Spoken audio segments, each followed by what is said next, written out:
Nada más mándame mi... Y otro... Hola,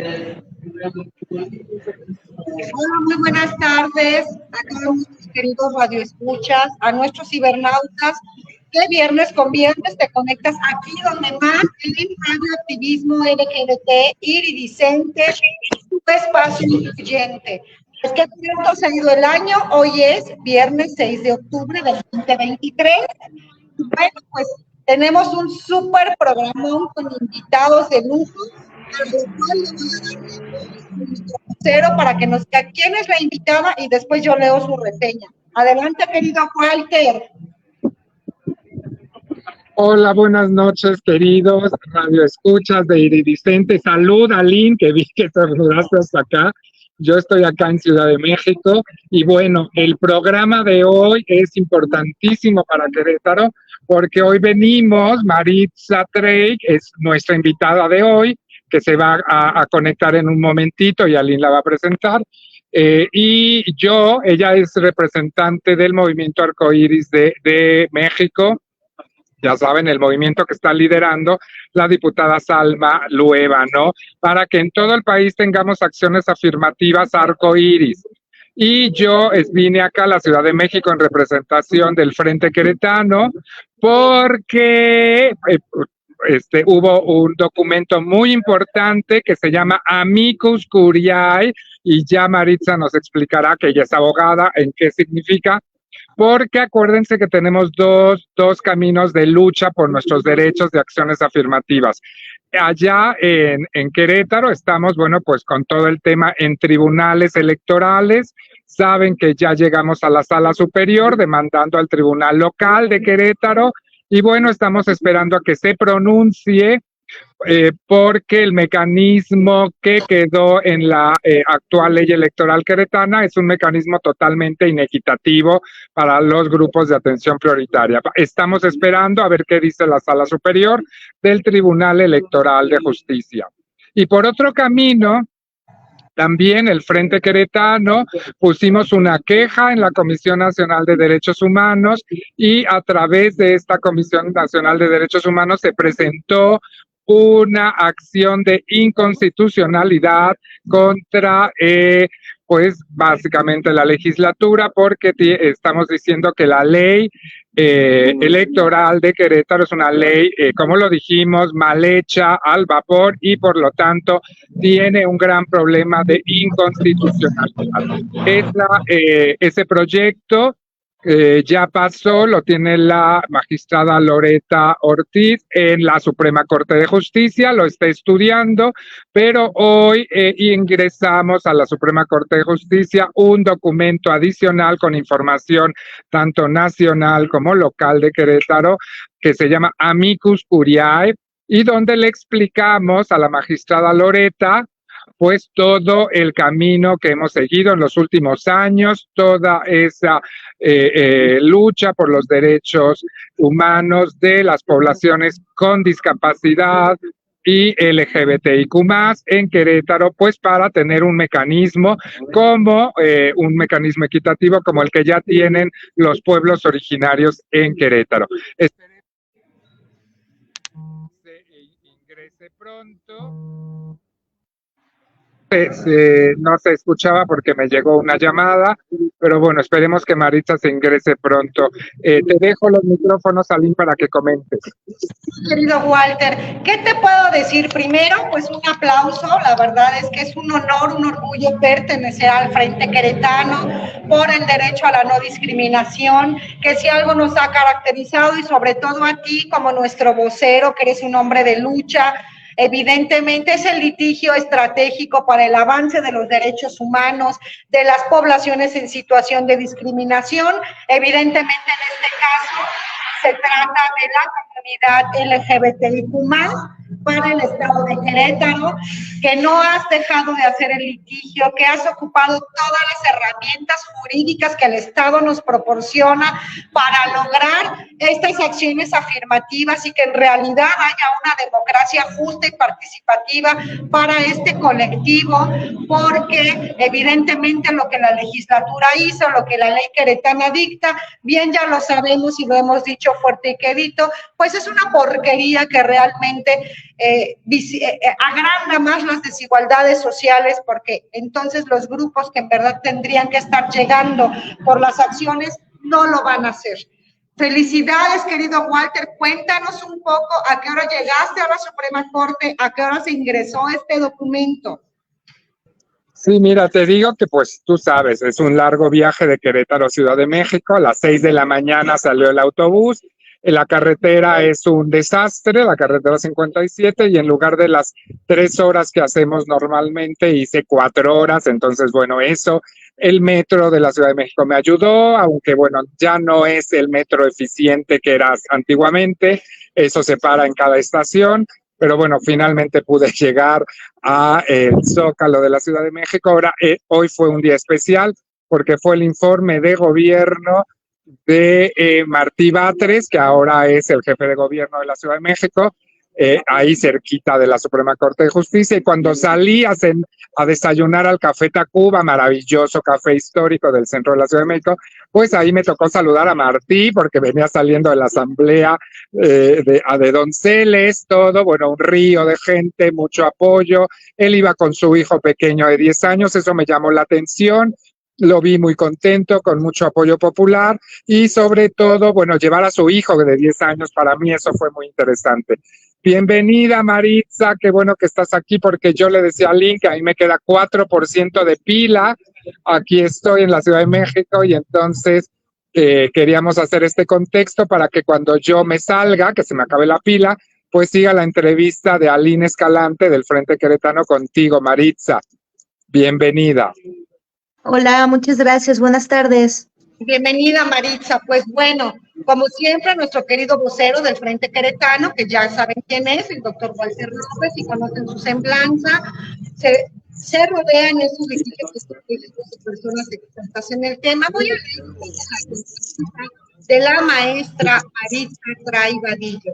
Ella es licenciada en Derecho por la Universidad Juárez Autónoma de Tabasco, maestra en Derecho por la Universidad Nacional Autónoma de México y en Derecho Procesal Penal por el Instituto de Estudios Superiores en Derecho Penal. Tiene un diplomado en Administración Pública y Prácticas Parlamentarias por el Instituto Nacional de Administración Pública. Actualmente es asesora de la Comisión de Diversidad en la heroica Cámara de Diputaciones. En esta legislatura es secretaria técnica de la Declaración sobre Derechos Político-Electorales de la Población LGBTIQ+, en el continente americano y secretaria de Acción Jurídica y Transparencia del Movimiento Arcoíris por México.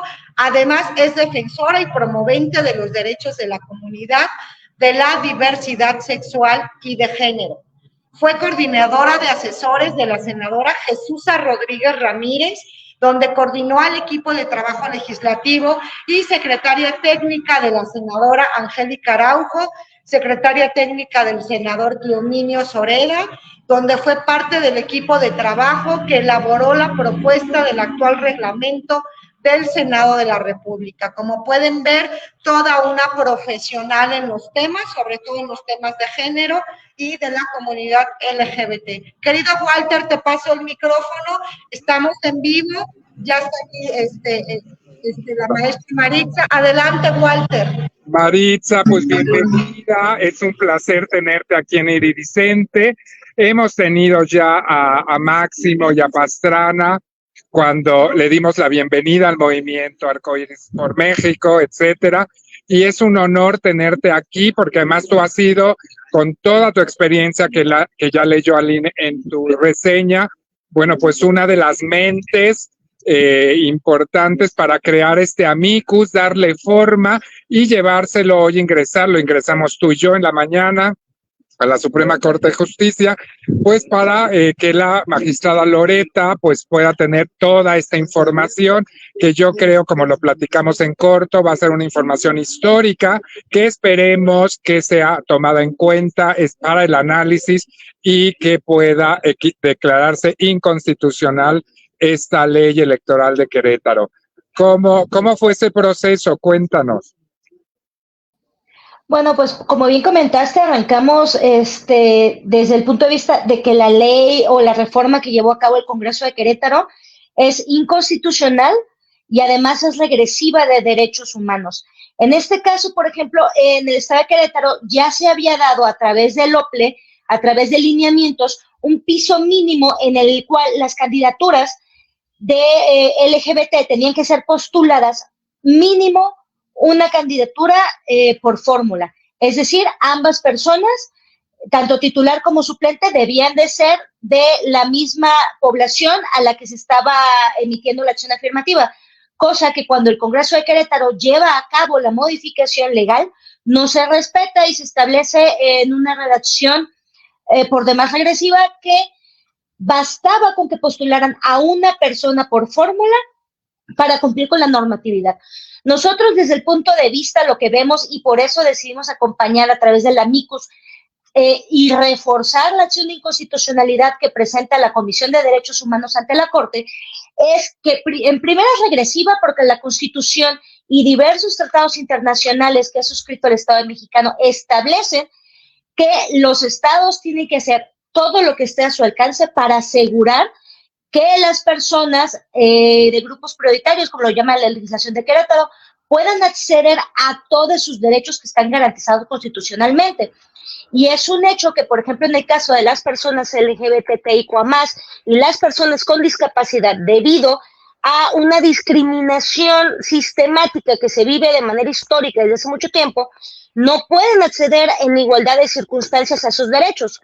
Entonces es necesario que todas las autoridades, como dice el primero constitucional, en todos los ámbitos de gobierno, de acuerdo a sus atribuciones, tengan que establecer acciones afirmativas para garantizarlos.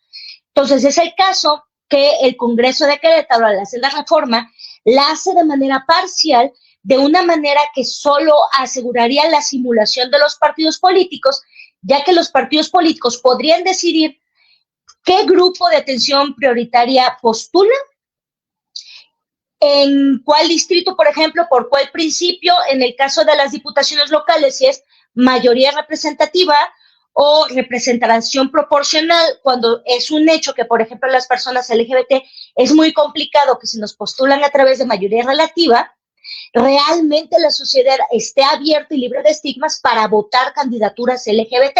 Entonces, desde ahí ya tenemos un problema. Es inconstitucional porque de ninguna manera asegura la participación.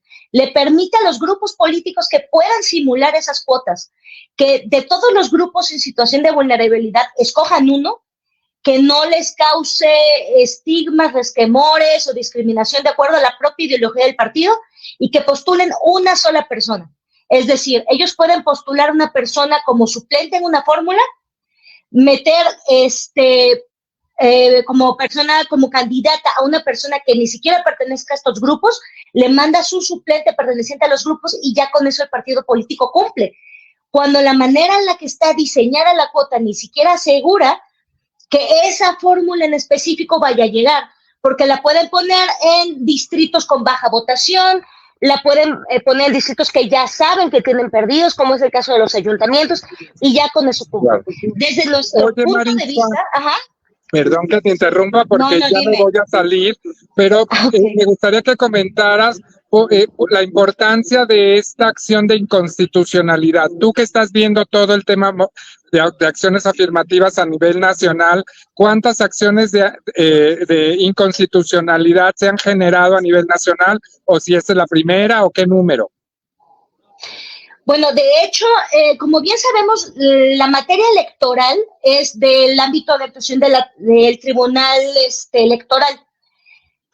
El Tribunal Electoral ha sido el principal aliado de las acciones afirmativas y de los grupos en situación de vulnerabilidad. Se han presentado, por ejemplo, de MAM, hemos presentado por la vía electoral diversos JDC y juicios de impugnaciones, tanto de lineamientos de OPLES, como de omisión legislativa de los congresos estatales, porque no han legislado acciones afirmativas. Hemos presentado hasta ahorita en una totalidad de 17 entidades federativas estas acciones.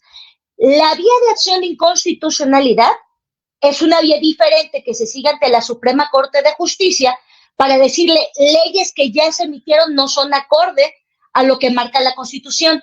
Y ahí es donde entra en este parámetro la legislación electoral del Estado de Querétaro. La Corte ya ha decidido sobre diversas acciones de inconstitucionalidad que tocan la materia de acciones afirmativas. Por ejemplo, acaban de resolver no hace mucho la acción 50-2022, en la cual echan para atrás de una manera que no nos hemos podido explicar, echan para atrás acciones afirmativas que se habían emitido en una entidad federativa, tanto para personas jóvenes como para grupos LGBT que no garantizaban el acceso, y lo que dijo la Corte, bueno, las entidades federativas tienen discreción o autonomía en cuanto a la manera en la que van a legislar las acciones.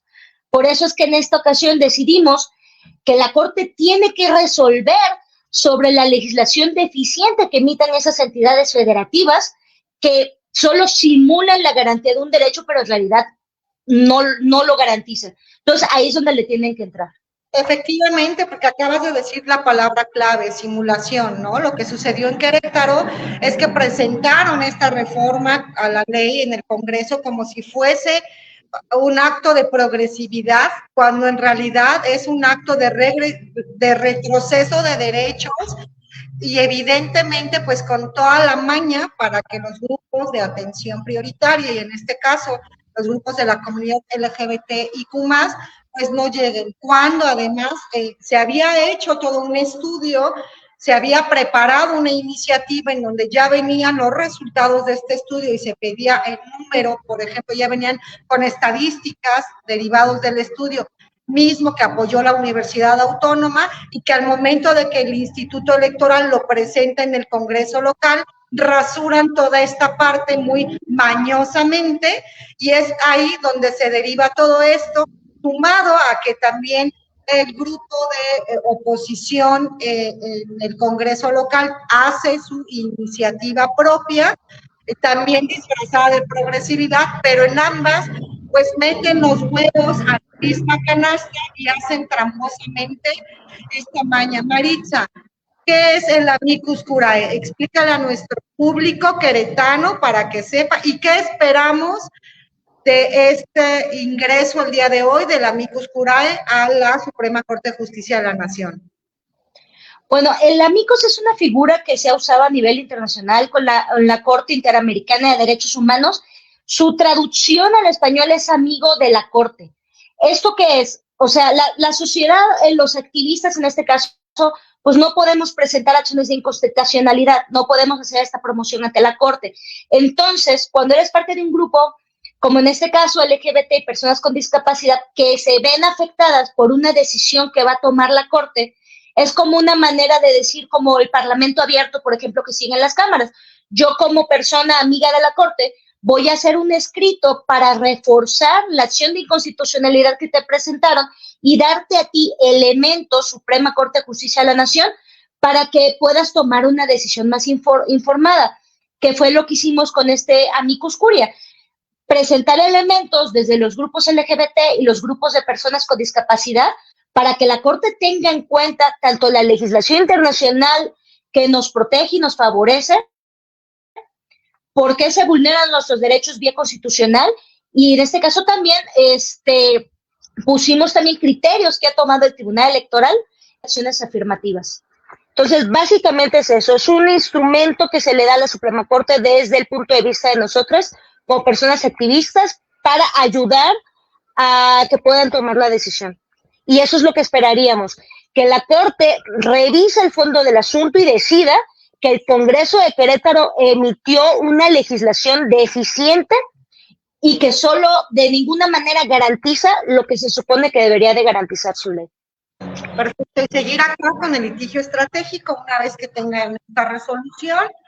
porque bueno, esto no se acaba, tenemos los instrumentos jurídicos de los cuales el Estado nos hace acreedores a accesar a ellos, y por supuesto que vamos a seguir en la lucha para que estos grupos de atención prioritaria tengan representación y no sean subrepresentados por personas que ni siquiera pertenecen a los mismos. ¿Tenemos tiempos, Maritza, para la contestación?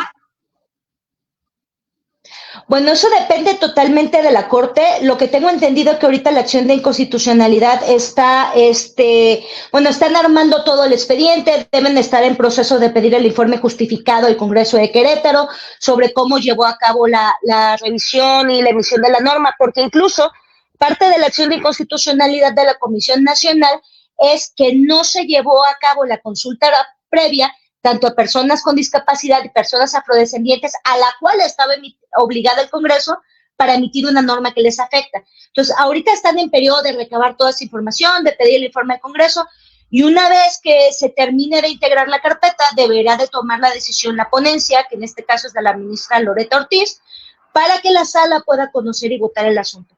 Entonces, en este caso, nosotros esperamos, es un tema prioritario, estamos en pleno proceso electoral. Mientras más se tardan de resolver este asunto, más derechos nos quitan a la comunidad, en este caso a la comunidad queretana, para el próximo proceso electoral que ya se viene encima. Tú lo mencionabas, la población LGBT está altamente subrepresentada. Tan solo en la encuesta del INEGI lo que vimos es que Querétaro me parece que es el tercer estado con representación de personas LGBT. Autoadscrita, así es. Es el tercer. Autoadscrita, exactamente. 8.5% de la población queretana es LGBT, y como bien lo mencionabas, autoescrita. Estamos hablando de la gente que contestó la encuesta. Así es. Cuando el 8,2 es la población adulta mayor, de personas mayores en el estado. O sea, imagínate el nivel de discriminación que se está viviendo. Exactamente, y de su representación, digo, yo no sé cómo anden en Querétaro y si tiene, por ejemplo, legisladores o presidencias municipales de personas abiertamente LGBT.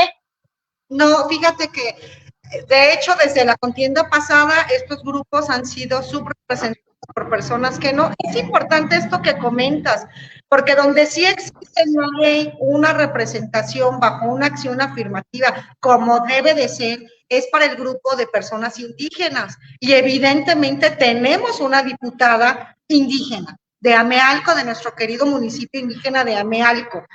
En las demás cuestiones de los otros grupos de atención prioritaria, no hay nadie. Hubo candidatos abiertamente LGBT al municipio de Querétaro, solo uno, que fue el doctor Walter López, candidato a la alcaldía de Querétaro, abiertamente LGBT, el único. Tuvimos una candidata diputada local, Paola, no recuerdo su apellido, y tuvimos un candidato a diputado federal, 3 personas abiertamente LGBT, indudablemente ninguna llegó. Por supuesto que en estos grupos donde toman más candidaturas para que sí lleguen, está el grupo de jóvenes, y tenemos regidores jóvenes, diputados jóvenes, inclusive alcaldes jóvenes. Y tenemos, por ejemplo, en el caso de personas mayores, igual, alcaldes mayores, diputados mayores, y es como mañosamente se está dando. Y efectivamente, la única acción afirmativa que está legalmente bien estructurada, como debe de ser, es para la población indígena, y sí hay una representación, cuando los demás grupos, pues no llegan, fueron subrepresentados por las personas adultas mayores y jóvenes. Es que acabas de decir algo súper importante. ¿De qué nos sirve una acción afirmativa, entre comillas, que no es tal? Precisamente eso es lo que hemos peleado, y se ha peleado a través del litigio estratégico en Tribunal Electoral, que de qué nos sirve una acción afirmativa simulada en la que le dicen al partido, lo puedes mandar por el principio que tú quieras, mayoría relativa, o sea, mándalo a que tenga que hacer campaña y a que lo voten, cuando sabemos que la sociedad jamás les va a votar, porque si no existiera este estigma y esta discriminación, y la sociedad pudiera votar abiertamente candidaturas LGBT, entonces ni siquiera tendríamos necesidad de la acción afirmativa. O sea, entonces sí, lógico, la acción afirmativa debería estar diseñada y hecha para garantizar que las personas de esos grupos de atención prioritaria puedan acceder a los cargos de toma de decisiones. Es correcto, pero además personas de grupos de atención prioritaria que realmente necesitan, o sea, realmente pertenezcan o tengan la necesidad de o que crucen la vulnerabilidad. ¿A qué me refiero?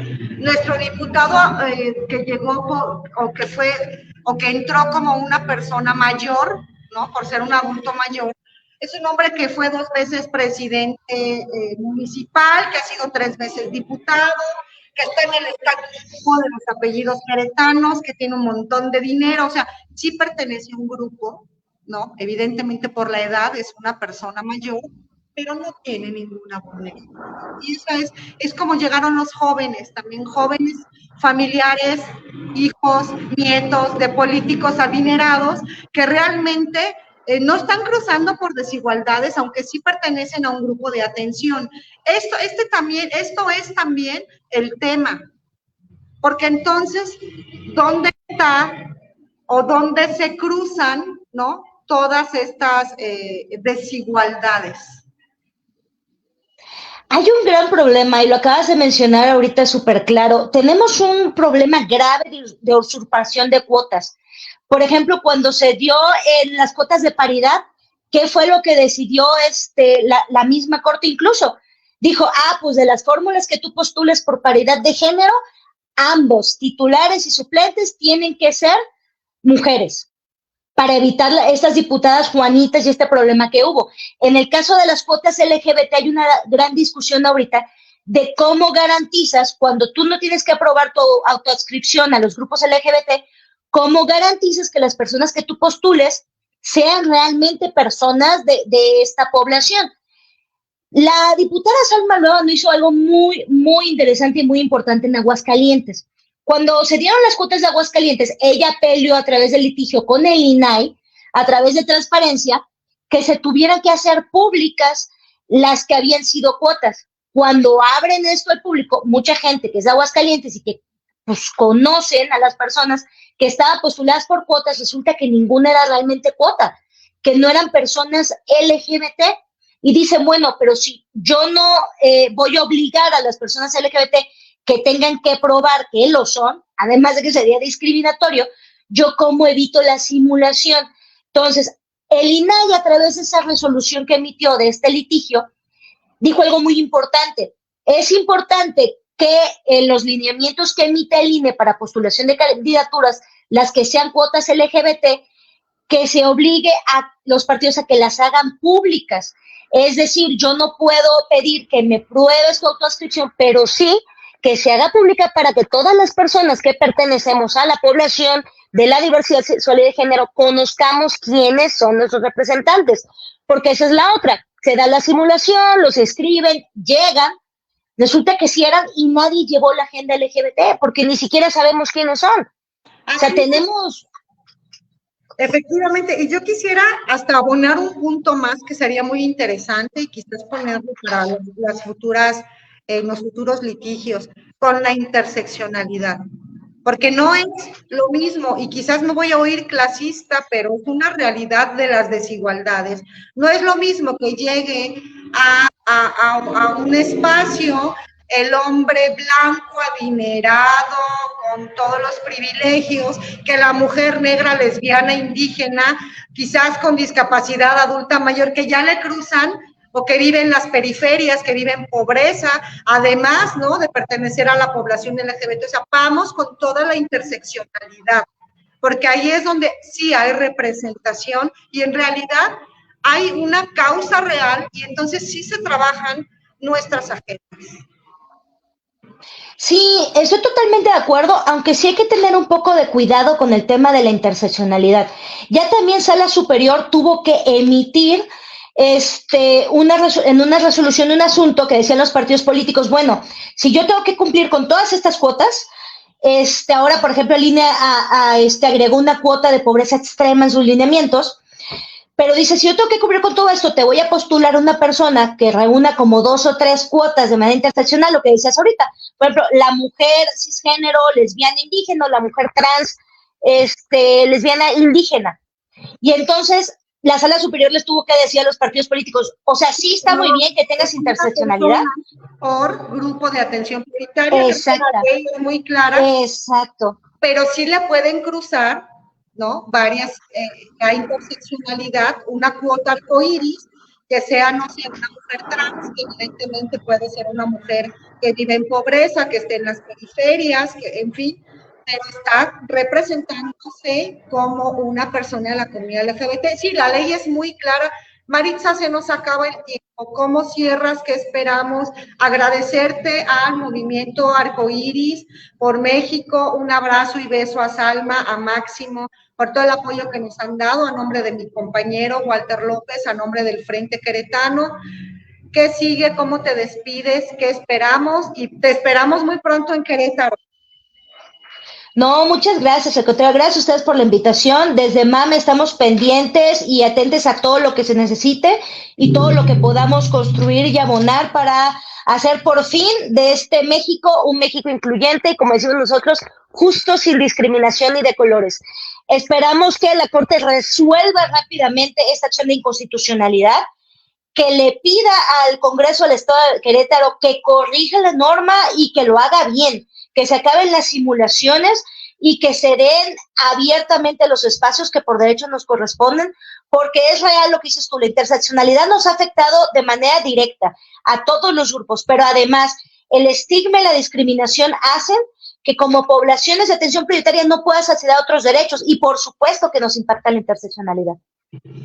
Por supuesto, muchas gracias.